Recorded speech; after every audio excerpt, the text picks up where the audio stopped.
Hello, Heather. You're looking at live pictures from Newscopter 7, and we mentioned before there are certain days when New York City takes the center of the world stage, and that's what's happening right now. You were looking at live pictures.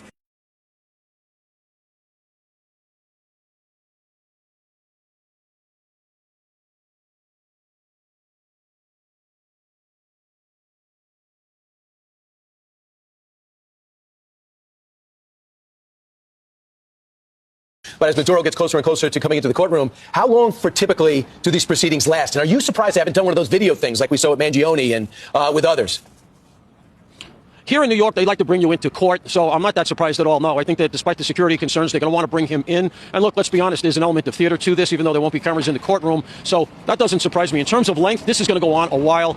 There is being walked. So it looks like they may have landed that helicopter on the soccer field. Now, there is that helipad on the West Side Highway side that they used, the 32nd Street. There's some also downtown. So it looks like now they decided to use use the soccer field as a landing pad for those helicopters. This is a huge security operation as well, because as you know, he's a part of those narco terrorists, TDA, as well. And so they're on high security alert because they have their own resources, their own drones as well.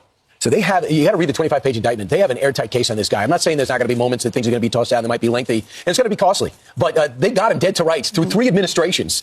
And you know, that's why the bounty was on his head. And most people, prior to President Trump grabbing him, everyone was agreement he had to go. This is unbelievable. This is in Brooklyn, New York, where he is in jail, and they're putting him on this chopper. They're going to take him into Lower Manhattan. The federal district court is in Chinatown, and they'll transport him there. They're doing this because there's a lot of traffic in New York, A, and B, I think for security reasons. They want to make sure he gets to the courthouse and that he's safe.